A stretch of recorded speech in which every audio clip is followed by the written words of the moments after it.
গতকাল অর্থাৎ শুক্রবার রাজ্যের সরকারি কর্মচারীদের বকেয়া মহার্ঘ ভাতা বা ডিএর 25% মিটিয়ে দেওয়ার এক ঐতিহাসিক নির্দেশ দিয়েছে সুপ্রিম কোর্ট। কিন্তু কতদিনের মধ্যে এই বকেয়া ডিএর 25% নবান্নকে মেটাতে হবে তা নিয়ে নানা মত কিন্তু শোনা যাচ্ছিল। এক পক্ষ থেকে শোনা যাচ্ছিল যে এই সময়সীমা হলো 4 সপ্তাহের, আবার অন্য একটি পক্ষ থেকে দাবি করা হচ্ছিল 3 মাসের মধ্যে নাকি সুপ্রিম কোর্ট বলেছে রাজ্যকে এই বকেয়া ডিএ মিটিয়ে দিতে হবে। ফলে সকলের মধ্যেই কিন্তু তৈরি হচ্ছিল একটা বিভ্রান্তি।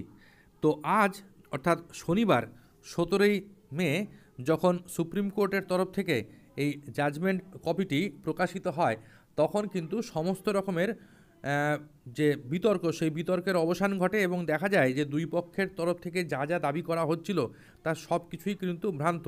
সুপ্রিম কোর্ট কিন্তু তার নির্দেশিকায় একটি অন্য সময়সীমা ধার্য করেছে।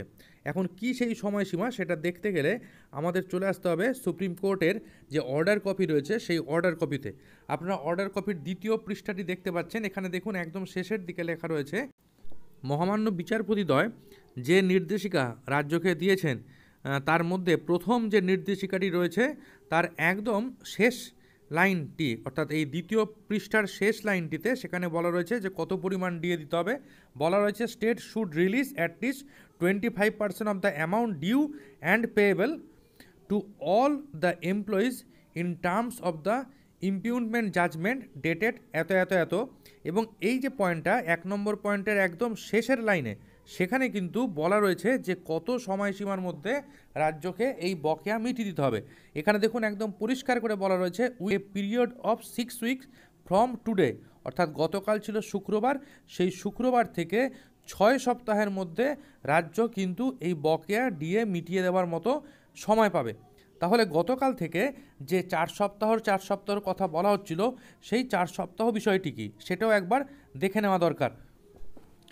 এর জন্য আমাদের এই অর্ডার কপির যে তৃতীয় পৃষ্ঠাটি রয়েছে সেই তৃতীয় পৃষ্ঠার একদম নিচের দিকে যে 4 নম্বর পয়েন্টটি রয়েছে সেই 4 নম্বর পয়েন্টটিতে চলে আসতে হবে।